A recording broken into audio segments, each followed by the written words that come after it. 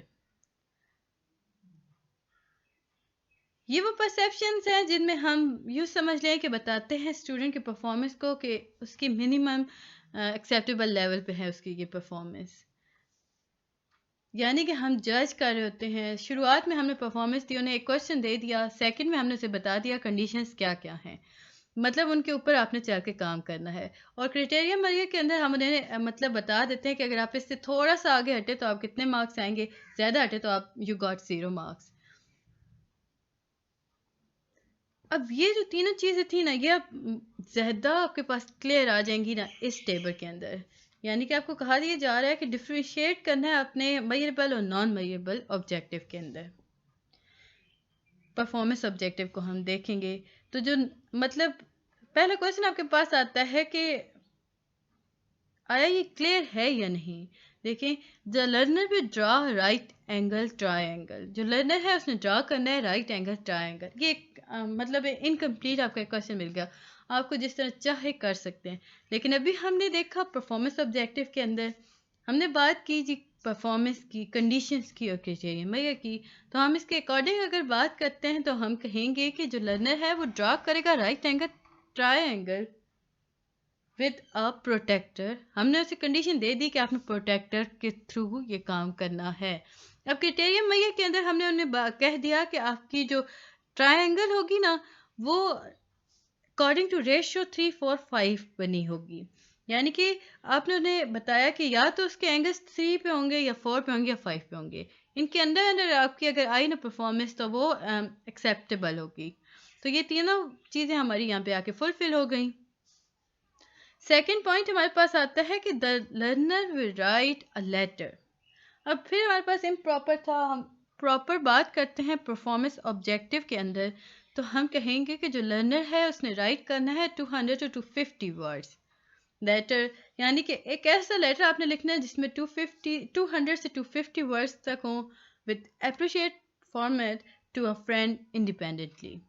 تو یہ ہم نے تینوں اس پہ فارمیٹ پورے ہو گئے. پھر ہمارے پاس ایک آیا کہ the learner will identify difference between Pakistan constitution 1973 and 1956. اچھا، یہ جو آپ کے پاس ہے اسے آپ نے لازمی یاد رکھیے گا کیونکہ یہ آپ کے 2-3 پیپرز میں آیا ہوا ہے. The learner will identify at least 5 difference. اب یہاں پہ ہم نے کہا کہ آپ نے ڈفرینس بتانا ہے، پر یہ نہیں کلیئر تھا نا کہ کتنے ڈفرینس بتانے ہیں. ہم نے کہا کہ آپ نے 5 ڈفرینس بتانے ہیں. اب یہ کہاں سے ڈھونڈیں گے ڈفرینس؟ تو ہم نے یہاں پہ انہیں کرائٹیرین میں یہ دے دیا کہ آپ اپنی ٹیکسٹ بک کے اندر سے ڈھونڈ سکتے ہیں. تو یہ آنسر جب ہم لکھیں گے تو ہم لکھیں گے کہ the learner will identify at least 5 difference between Pakistan constitution 1973 and 1956 by using the textbook. اگلا ہے ہمارے پاس کہ learner will locate countries on world map. اب لرنر ول لوکیٹ کون سی کنٹریز؟ اب ہم کہیں گے کہ کوئی بھی country, any country on world map when latitude and longitude values are given. اب یہ ہم جب لوکیٹ کریں گے نا کوئی بھی کنٹری کو، اس کے ہمارے پاس لیٹیٹیوڈ اور لانگیٹیوڈ ویلیوز ہونی چاہیے. تو یہ بات ہم لوگوں نے بتا دی کہ دیکھیں جی لرنر تب لوکیٹ کرے گا کسی بھی کنٹری کو جب اسے پتہ ہوگا کہ لیٹیٹیوڈ اور لانگیٹیوڈ اس کی ویلیوز کیا ہیں. جو لرنر ہے وہ ڈرا کرے گا. The learner will draw an human digestive system label. اب ہمیں بتایا گیا کہ دیکھیں جی آپ نے ڈرا کرنا ہے اور آپ نے ہیومن ڈائجسٹو سسٹم کو لیبل کرنا ہے. اسی کو اگر ہم پراپر کر دیں تو ہم کہیں گے کہ the learner will draw and label accurately at least 5 parts in human digestive system independently. Proper ہمارے پاس ایک آ گئی، اس میں ہماری تینوں فیزز آ گئی، یعنی کہ پرفارمنس بھی آ گئی، کنڈیشن بھی آ گئی اور کرائٹیریا بھی آ گیا. اس کے بعد ہی ہم بات کرتے ہیں لمیٹیشن آف پرفارمنس آبجیکٹیو کی. آبجیکٹیو جو ہیں وہ لمیٹڈ پرپس ہوتا ہے ان کے اندر. They are only a mean to an end and not an themselves. یعنی کہ آبجیکٹیو لمیٹڈ پرپس ہوتا ہے، ان کے اندر جو مطلب ہوتا ہے وہ ایک پراپر ورڈنگ کے ساتھ ہوتا ہے. اب ہم دیکھتے ہیں جی assumptions کیا ہیں. آپ کے پاس آ سکتا ہے کوشچن رائٹ اینی 3 assumption یا 2 assumptions about performance objective. تو آپ پہلے لکھیں گے مطلب یہ وہ خیالات ہیں جو کہ لوگوں کے اکثر دماغ میں ہوتے ہیں. لوگ سوچتے ہیں کہ لرننگ جو ہے وہ ہمارے بیہیویئر کو چینج کر سکتی ہے. یہاں پہ ایک اور چیز ان کے ایگزمپشن کے اندر ہمیں پتہ چلتا ہے کہ جو پرفارمنس آبجیکٹو ہے نا اس کا سیکنڈ نیم بیہیویئر آبجیکٹو رکھا جاتا ہے. جب ہم کسی پرفارمنس آبجیکٹو کے بارے میں لکھ رہے ہوتے ہیں نا تو ہم ایکشنز کو یوز کر رہے ہوتے ہیں، ایکشنز ورڈ کو یوز کر رہے ہوتے ہیں، وہ ایکشن ورڈ جو ایگزیکٹلی شو کرتے ہیں بیہیویئر. جب ہم دیکھتے ہیں لرننگ کے اندر مطلب بیہیویئر فارم کے اندر لرننگ کو دیکھتے ہیں تو ہمیں پتہ چلتا ہے کہ لرننگ کبھی بھی چینج نہیں کر سکتی بیہیویئر. یہ ایک assumption ہے. صرف علم رکھنا آپ کی تبدیلیاں نہیں لاتا آپ کے بیہیویئر کے اندر، آپ کی زندگی کے اندر. علم رکھیں، اس پہ عمل کریں تو آپ کے اندر چینجز آ سکتی ہیں. Learning can be measured. Second assumption ہمارے پاس کیا آئی؟ لرننگ کو میئر کیا جا سکتا ہے. جب ہم پرفارمنس رائٹنگ کی بات کر رہے ہیں نا، ہم بات کر رہے ہیں جی پرفارمنس آبجیکٹو کو رائٹ کرنے کی، تو ہم فوکس کرتے ہیں ایکشن ورڈز پر. کیوں؟ کیونکہ دیکھیں ہم ایگزیکٹلی میئر کر رہے ہوتے ہیں نا کہ لرننگ ٹیک پلیس ہو رہی ہے یا نہیں. ہم لوگ سوچتے ہیں کہ جی دیکھیں جی لرننگ تو can be measured. For example اگر ایک اسٹوڈنٹ ہے وہ سن رہا ہے کسی بھی اچھی ڈسکشن کو بٹ اسے اس کا ایک سنگل ورڈ بھی سمجھ نہیں آ رہا ہے تو اس کا یہ مطلب تو نہیں ہوا نا کہ اس نے میئر کیا لرننگ کو. جب ہم ٹیچنگ کے اکارڈنگ بات کرتے ہیں نا تو بہت ضروری ہو جاتا ہے کہ آپ پرفارمنس آبجیکٹو کو لکھیں. To write performance object. آج اگر آپ دیکھتے ہیں جو بہترین ٹیچرز ہوتے ہیں وہ اپنے پوائنٹس کلیئر رکھتے ہیں، اپنی ایک الگ نوٹ بک پہ لے کے رکھتے ہیں کہ آج ہم مطلب اس کلاس کو ہم نے یہ چیز پڑھانی ہے اور اس کے اکارڈنگ کنسیپٹ کلیئر کرنا ہے. اس کے بعد ہے جی observe learning outcomes is directly link to the teaching strategy, the content اور میڈیا یوز. یہاں پہ ہم ازیوم کرتے ہیں کہ اسٹوڈنٹ جو کچھ پڑھ رہا ہے نا یہ پورا پورا ڈیپینڈ کرتا ہے ٹیچرز کی ٹیچنگ پر. یعنی کہ اس نے جتنا علم حاصل کیا ہے اس کی سارا بیس اس کی ٹیچر پر ہوتا ہے کہ آیا وہ کیسے پڑھا رہا ہے. جو کانٹینٹ اسے پڑھایا جاتا ہے، جو ریسورسز یوز کی جا رہی ہوتی ہیں، ٹیچنگ اسٹریٹجیز، اس سارے پہ ڈیولپ ہو رہا ہے. یہ زیوم ہوتا ہے. ہم ٹوٹلی ڈینائی کر دیتے ہیں دوسرے فیکٹرز کو کہ کیا پرائر نالج تھی اسٹوڈنٹ کو آیا اس بارے میں پتہ تھا یا نہیں.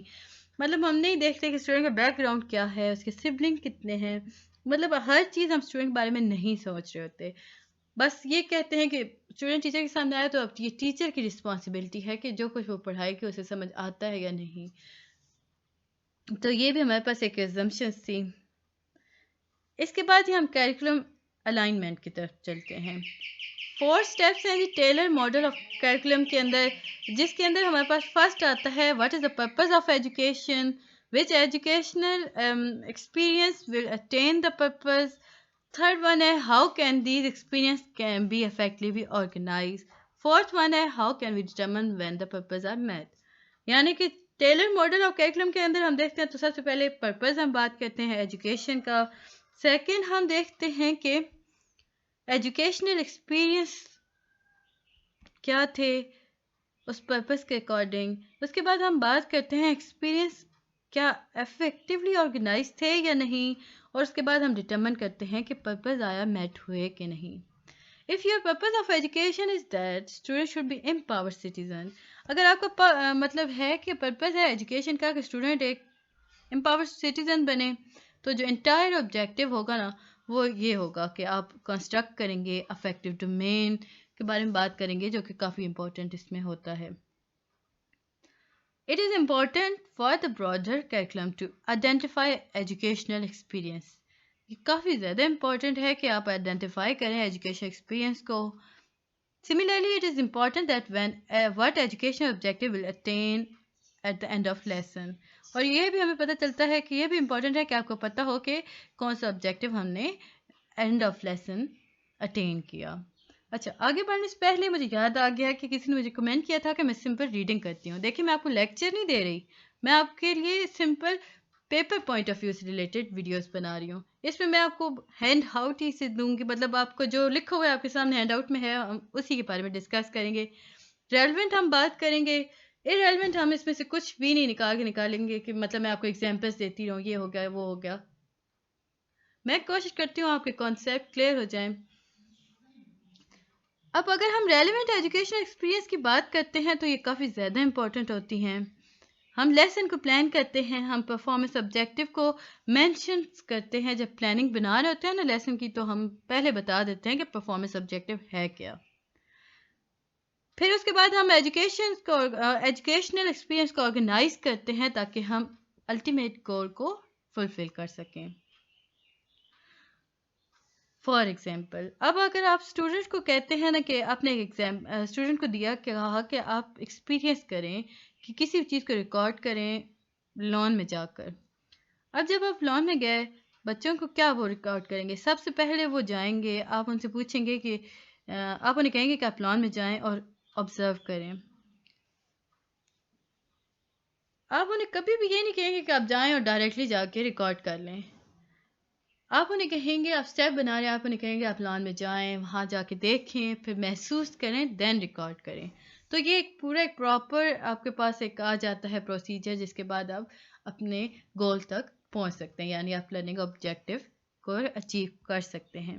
تو یہ تھا جی لیسن نمبر 12. مجھے امید ہے کہ آپ کو سمجھ آیا ہوگا. کوئی چیز سمجھ نہیں آتی تو مجھ سے پوچھ لیجیے گا. ملتے ہیں جی نیکسٹ ویڈیو میں، تب تک کے لیے اللہ حافظ.